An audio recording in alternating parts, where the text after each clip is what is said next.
nos toca la segunda parte de efectos mariposa de la historia. Voy a hacer una muy breve introducción para quienes no conocéis el primer vídeo. Llamamos efecto mariposa a un fenómeno en el que una acción pequeña puede crear una cadena de eventos que culminan en un resultado de gran magnitud de impacto. En tiempos modernos, la específica formulación del concepto está íntimamente ligada al surgimiento de la teoría del caos, que sugiere la posibilidad de que un ínfimo acontecimiento como el aleteo de una mariposa, acaecido en un momento dado, pueda alterar a largo plazo una secuencia de acontecimientos de inmensa magnitud. Así que ahora vamos con el primer caso de esta segunda parte. El efecto mariposa número 1 que vamos a ver hoy es una red de espionaje por solo 75 céntimos. Cliff Stoll es un astrónomo, autor y profesor estadounidense. Es conocido por su investigación de 1986 mientras trabajaba como administrador de sistemas en el Laboratorio Nacional Lawrence Berkeley, que condujo a la captura del hacker Marcus Hess, y por su libro posterior, El huevo del cuco, en el que detalla la investigación. Internet era todavía una novedad en aquellos años y no había la comprensión ni la experiencia que tenemos hoy en día en estos ámbitos del hackeo y el cibercrimen. Los hackers eran un fenómeno nuevo en 1986 y la ciberseguridad era laxa. En 1986, Cliff Stoll era astrónomo en el Laboratorio Nacional Lawrence Berkeley.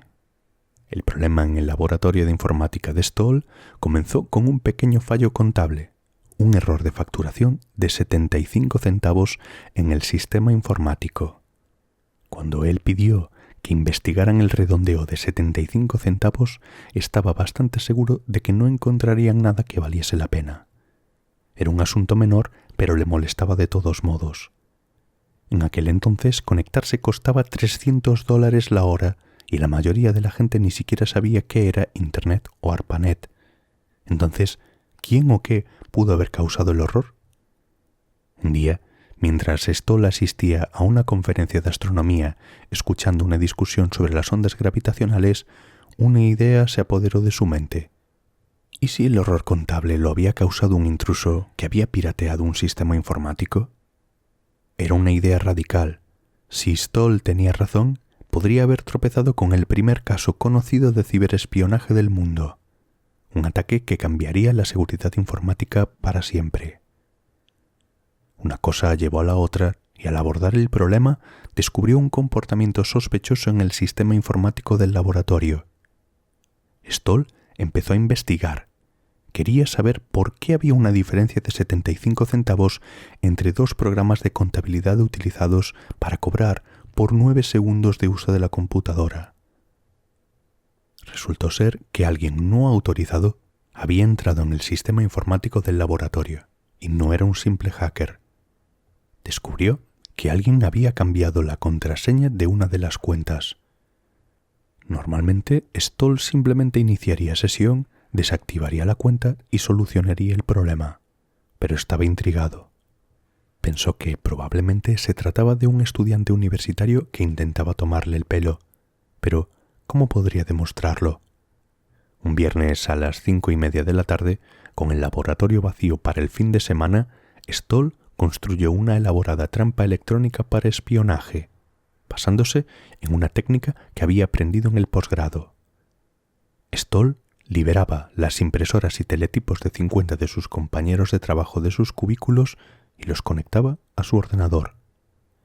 Si un hacker atacaba Berkeley, podía registrarlo en una impresora o un disquete. Stoll extendió su saco de dormir en el suelo de la oficina esperando al hacker. A la mañana siguiente, Stoll notó una impresión de 6 metros en una de las máquinas. Finalmente, tenía pruebas concretas de que un hacker astuto se había infiltrado en Berkeley a través de un agujero de programación, un error en un programa adjunto al sistema operativo Unix, que le permitía convertirse en usuario. Al parecer, el hacker había irrumpido en el sistema informático y utilizado ARPANET para infiltrarse en un ordenador militar estadounidense. El hacker extrajo información militar antes de desaparecer en lo desconocido, y Stoll quedó atónito. llamó a las autoridades, quienes querían saber cuánto dinero habían perdido. No les impresionó la estimación de 75 centavos y no les pareció importante. Aunque nadie lo tomaba en serio, Stoll, impertérrito, llamó a la NSA, la CIA y la Fuerza Aérea de Estados Unidos. Persistió durante los siguientes 10 meses obsesionado con rastrear a su némesis. Y a Stoll se le ocurrió una idea: crear una carpeta falsa llena de información de seguridad nacional que parecía impresionante, pero que era falsa, a la que un hacker nunca podría resistirse. La trampa sería perfecta. El hacker mordió el anzuelo. Horas después, el objetivo de Stoll seguía en línea, un retraso que le permitió rastrear al hacker. El hacker aprovechó la conexión del laboratorio con la red de análisis de física espacial. Esto le dio acceso a redes militares y de investigación, incluyendo operaciones militares estadounidenses sensibles. El espía logró recopilar información y transmitirla a la KGB sin ser detectado. El hacker era Markus Hess, un informático alemán que se convirtió en espía de la KGB. Su trabajo: intentaba infiltrarse en las redes militares de Estados Unidos durante la Guerra Fría y obtener secretos de Estado. Hess, junto con sus cómplices Dirk Brzezinski y Peter Karl, fue acusado de vender información robada de Estados Unidos, Europa y Oriente Medio. Cliff Stoll terminó describiendo los acontecimientos de su investigación en un libro y varios artículos. Era un mundo completamente nuevo. Se le reconoce como uno de los primeros ejemplos de análisis forense digital e inspiró a toda una generación de defensores de redes y profesionales de la seguridad. Resaltó la necesidad de mejores protocolos de seguridad y allanó el camino para el desarrollo de sistemas de detección de intrusiones y consolidó la ciberseguridad como un campo crítico. El envenenamiento del jefe mongol. Yesugei Bagatur fue un antiguo líder del clan mongol Qiyant y un importante jefe de la Confederación Kamaj Mongol a mediados del siglo XII. Pertenecía a la familia Borjigin y su nombre significa literalmente como 9, lo que significa que tenía las auspiciosas cualidades del número 9, un número de la suerte para los mongoles. En el año 1171, Yesugei regresaba a casa a través de las estepas azotadas por el viento. Acababa de viajar unos días a la casa de Dei Sechen, donde había concertado el matrimonio de su hijo de 9 años. El niño se casaría con Borte, la hija de Dei Sechen, cuando cumpliera 12 años, y era una buena unión que fortalecería las alianzas. El envenenamiento se produjo bajo la apariencia de hospitalidad esteparia.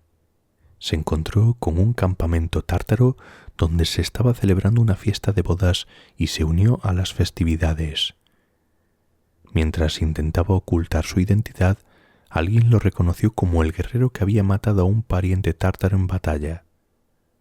Los tártaros colocaron un veneno de acción lenta en su comida o bebida, manteniendo externamente una apariencia de hospitalidad.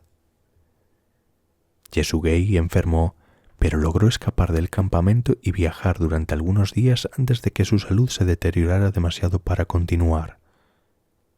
Murió poco después de llegar al campamento sin haber llegado a casa, y envió a su fiel compañero Munlik a buscar a su hijo Temujin, deseando desesperadamente verlo por última vez. Temujin, de 9 años, encontró a su padre ya muerto.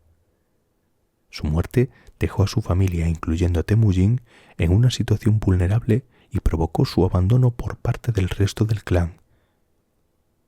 Este periodo de grandes penurias para su familia moldeó su ambición futura. Cuando Yesugei murió, Temujin tenía solo 9 años, así que era considerado demasiado joven para liderar. La mayoría de los seguidores de Yesugei abandonaron a la viuda Hoelung y a sus 7 hijos, aprovechando la oportunidad para usurpar el poder. Incluso se llevaron el ganado de la familia, dejándolos en la indigencia. La familia de Temujin se vio obligada a sobrevivir por sí misma en el duro entorno de la estepa mongola, subsistiendo con una dieta escasa de raíces silvestres, pescado y marmotas, un marcado contraste con la dieta nómada habitual de cordero y leche de yegua. Este periodo de hambruna, traición y violencia forjó la resiliencia y las habilidades de supervivencia de Temujin.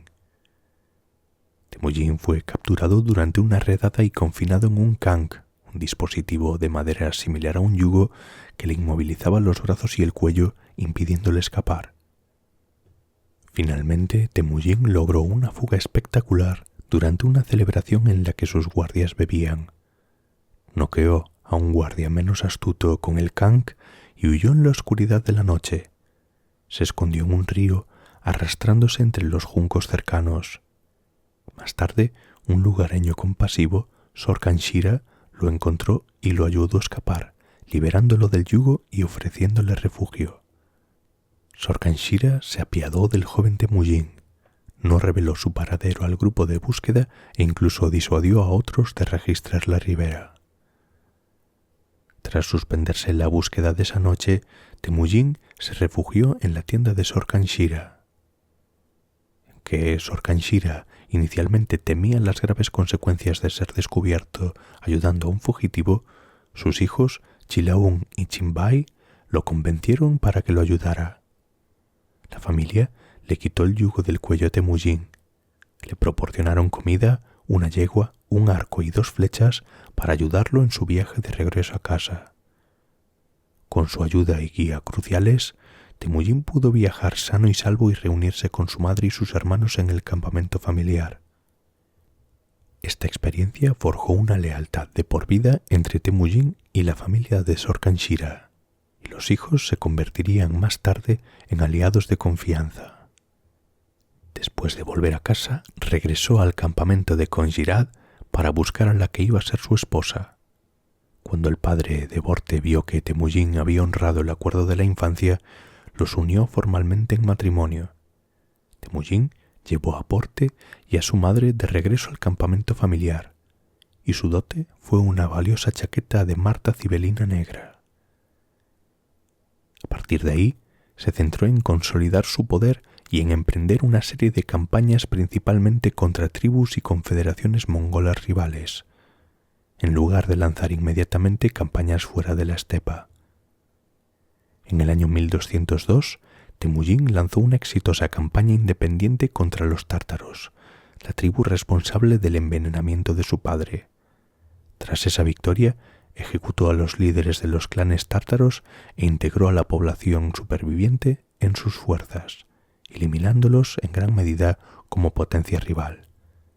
Estas campañas formaron parte de un proceso más amplio que se extendió durante más de 15 años, mediante el cual Temujin unificó gradualmente las diversas tribus mongolas y túrquicas de la estepa a través de una combinación de fuerza militar, alianzas estratégicas y astucia política. Esta consolidación culminó en su proclamación como Genghis Khan, gobernante universal de todos los mongoles. Y este efecto mariposa creó al mismo tiempo otros efectos mariposa, como por ejemplo la formación de la Rusia moderna. El dominio mongol fue un periodo decisivo para Rusia, que condujo al ascenso de Moscú como potencia dominante y moldeó la identidad nacional y la política rusas. La formación de la China moderna. Kublai Khan, nieto de Genghis Khan, fundó la dinastía Yuan, la primera vez que un pueblo no chino conquistaba toda China. Esta era dejó una huella imborrable en la política y la cultura chinas, y las fronteras actuales de China, incluyendo el Tíbet, son sin duda resultado del alcance del imperio mongol. Y el auge del imperio otomano. Las invasiones mongolas en Asia Central y Oriente Medio desplazaron a las tribus túrquicas empujándolas hacia el oeste, a Anatolia, donde finalmente formaron el núcleo del imperio otomano. La revitalización de la ruta de la seda. El establecimiento de este imperio hizo que la ruta de la seda fuera segura y eficiente para el comercio por primera vez en siglos. Esto creó una vasta zona de comercio que facilitó un flujo sin precedentes de bienes, ideas y tecnologías entre Oriente y Occidente. Y por último, la transferencia de tecnología. Innovaciones chinas cruciales como el papel, la pólvora, la brújula y el papel moneda se transmitieron a Occidente durante la era mongola. La influencia de Gengis Khan se extiende mucho más allá de sus conquistas, sentando las bases de aspectos del mundo moderno desde el derecho internacional hasta la fusión cultural, la globalización, la estrategia militar y estableciendo precedentes para los estados-nación modernos y los sistemas internacionales.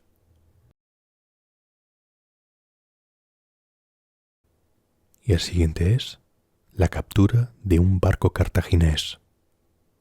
La primera guerra púnica, del 264 al 241 a.C., fue la primera de las tres grandes guerras que enfrentaron a la República Romana y el Imperio Cartaginés, las dos potencias dominantes del Mediterráneo occidental en aquel entonces. El conflicto, que duró 23 años y se libró principalmente por el control de la isla de Sicilia, vio a Roma transformarse de una potencia terrestre en una importante fuerza marítima y culminó con una victoria romana que consolidó su supremacía militar en la región. Hasta el 264 a.C., las relaciones entre Roma y Cartago habían sido bastante neutrales, con varios tratados firmados entre ellos. La primera guerra púnica se desencadenó por una disputa sobre el control de la estratégica ciudad siciliana de Mesina, después de que tanto Roma como Cartago fueran invitadas a intervenir en un conflicto local. El conflicto local era que un grupo de mercenarios itálicos, los mamertinos, se había apoderado de Mesina años antes, y cuando Hierón II, rey de Siracusa, intentó expulsarlos, los mamertinos se vieron en aprietos y solicitaron ayuda a una flota cartaginesa cercana. Cartago, una potencia naval dominante con intereses de larga data en Sicilia, envió rápidamente una fuerza y estableció una guarnición en la ciudad, lo que obligó a Hierón a retirarse. Los mamertinos pronto se sintieron incómodos con la presencia cartaginesa y solicitaron a Roma la expulsión de la guarnición. El Senado romano se mostró inicialmente reticente. Sin embargo, la Asamblea Popular Romana, motivada por el potencial de riqueza y el deseo de impedir que una fortaleza cartaginesa se estableciera tan cerca de la península itálica, votó a favor de intervenir. Roma temía que si Cartago lograba el control total de Sicilia, controlaría el vital estrecho de Mesina, lo que supondría una amenaza directa para el territorio y el comercio romanos en el sur de Italia. Una fuerza romana, al mando del cónsul Apio Claudio Caudix, fue enviada a Sicilia.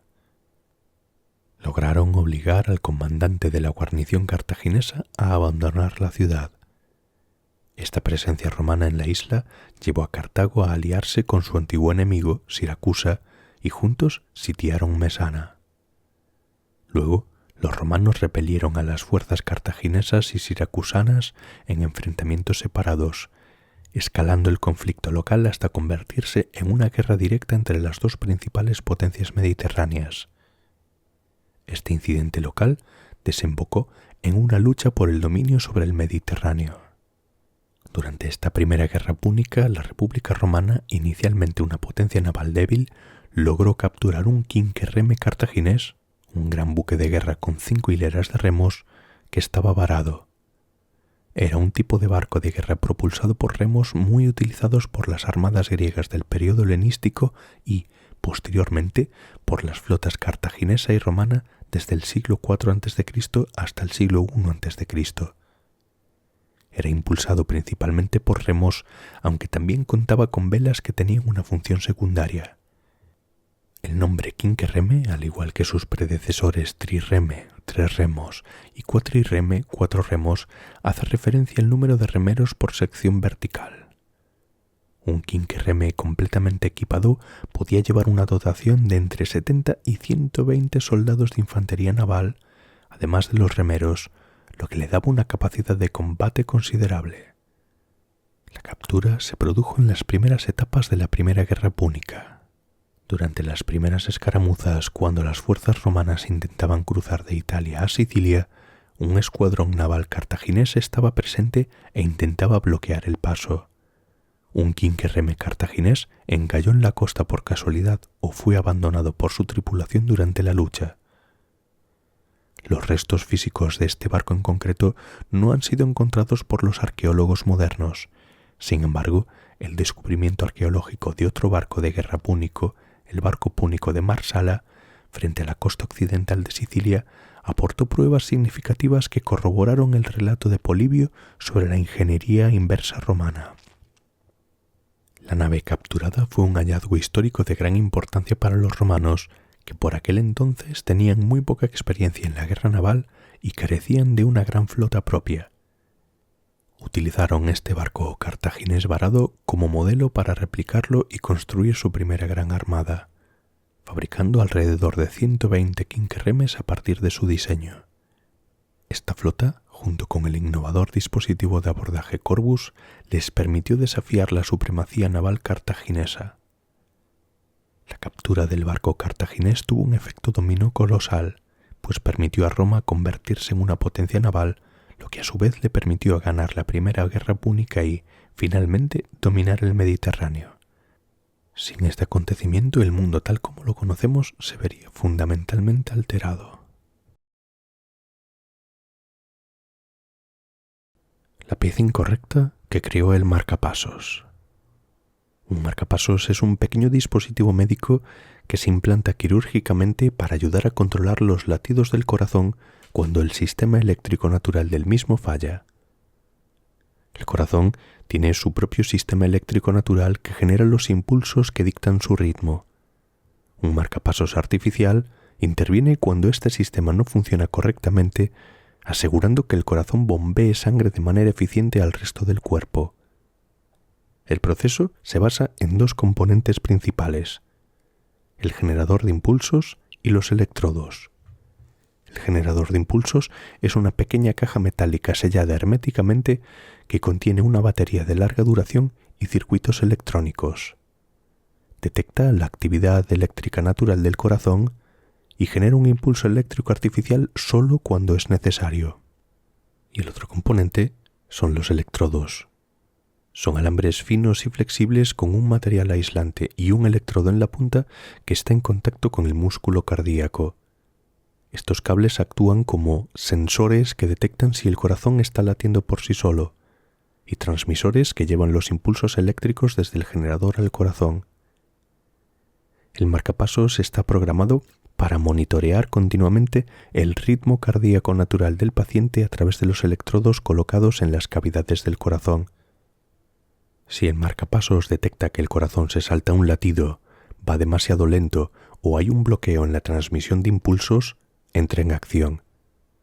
El generador envía un pequeño impulso eléctrico controlado a través de los electrodos directamente al músculo. Este impulso eléctrico artificial estimula el músculo cardíaco para que se contraiga, forzando un latido y asegurando que la sangre se bombee eficazmente al resto del cuerpo. Mientras trabajaba en un dispositivo para registrar sonidos del corazón, Wilson Greatbatch tomó una resistencia de 1 megaohmio por error, en lugar de una resistencia de 10.000 ohmios que requería el diseño original. Al enchufar el componente incorrecto en el circuito, el dispositivo no funcionaba como un simple grabador. En su lugar, comenzó a emitir un pulso eléctrico rítmico y constante de 1,8 milisegundos encendido y 1 segundo apagado, lo que imitaba perfectamente el ritmo de un latido cardíaco humano saludable, aproximadamente 72 pulsos por minuto. Lejos de considerarlo un fracaso, Greatbatch reconoció de inmediato el potencial revolucionario del pulso accidental. Se dio cuenta de que este pequeño circuito podría usarse para regular un corazón enfermo con un bloqueo cardíaco, que hasta entonces requería máquinas externas voluminosas del tamaño de un televisor y que eran dolorosas de usar. Durante los siguientes 2 años, Greatbatch refinó y miniaturizó el dispositivo y colaboró con el cirujano Dr. William Chardach. Finalmente, en 1960, el primer marcapasos implantable de Greatbatch se colocó con éxito en un paciente humano, un hombre de 77 años que vivió 18 meses más gracias a la invención. Este descubrimiento totalmente accidental llevó a Greatbatch a desarrollar el primer marcapasos cardíaco implantable exitoso que fue patentado en 1962 y que desde entonces ha salvado millones de vidas en todo el mundo.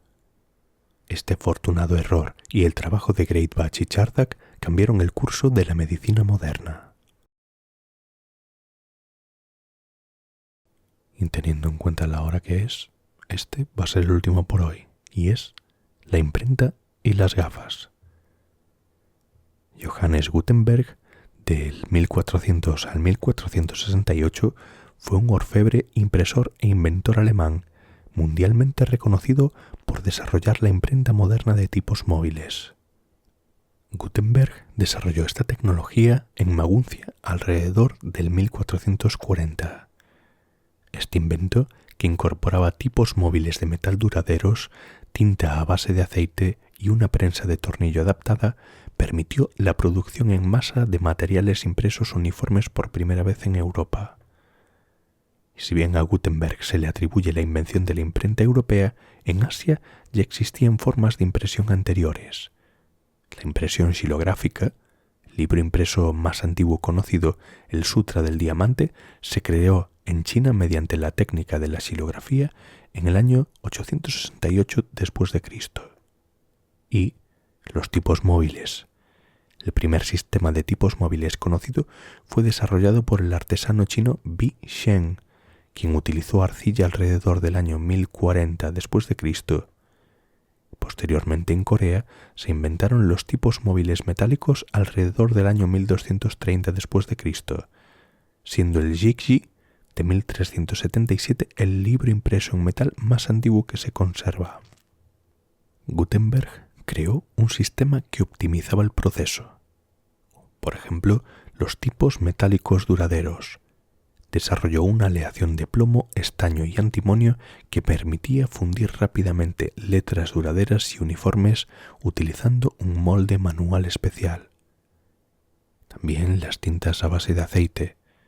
Formuló una tinta a base de aceite que se adhería eficazmente a los tipos de metal y se transfería bien al papel, a diferencia de las tintas a base de agua utilizadas en la xilografía, y producía impresiones nítidas y uniformes en papel o pergamino. Por último, la prensa mecánica. Adaptó una prensa de tornillo que ya existía para aplicar una presión uniforme en toda la impresión. La sinergia de todos estos componentes hizo posible la producción masiva de materiales impresos en Europa.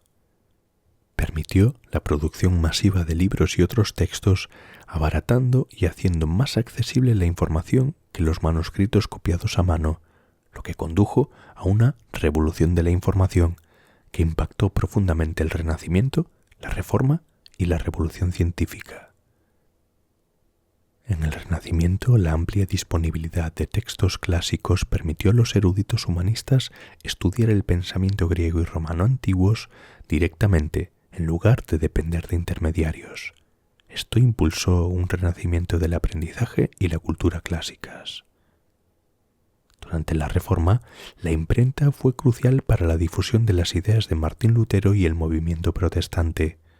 La capacidad de imprimir panfletos, tratados y Biblias en lenguas vernáculas permitió a los reformadores religiosos comunicar rápidamente sus mensajes por todo el continente, desafiando la autoridad de las iglesias. Y la revolución científica. Los científicos podían compartir fácilmente sus observaciones, teorías y resultados experimentales con una amplia comunidad académica.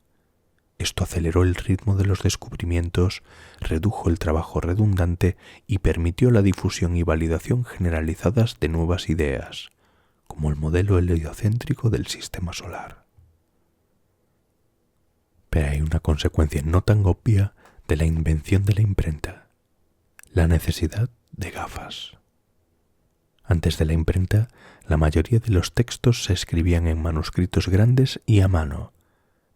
Los índices de alfabetización eran muy bajos, por lo que la mala visión de cerca no representaba una discapacidad tan significativa para la población general. La imprenta, al poner a disposición de un público más amplio textos impresos pequeños, uniformes y producidos en masa, hizo que muchas personas se dieran cuenta de que necesitaban gafas. La disponibilidad de libros impresos aumentó enormemente la concienciación y la necesidad de corrección visual, convirtiendo el tema en una preocupación social generalizada. Esta demanda, a su vez, impulsó a la industria del vidrio a aumentar la producción y mejorar las técnicas de fabricación de lentes ópticas. La investigación de la óptica y las propiedades del vidrio se convirtió en un importante campo de estudio. Los principales avances tecnológicos que permitieron la producción en masa de vidrio plano uniforme se produjeron mucho más tarde, durante la Revolución Industrial, a finales del XVIII y principios del XIX y el siglo XX. La invención de la imprenta por Johannes Gutenberg tuvo un enorme efecto dominó en la historia mundial, desencadenando una cascada de consecuencias interconectadas y, a menudo, imprevistas que alteraron permanentemente la estructura de la sociedad.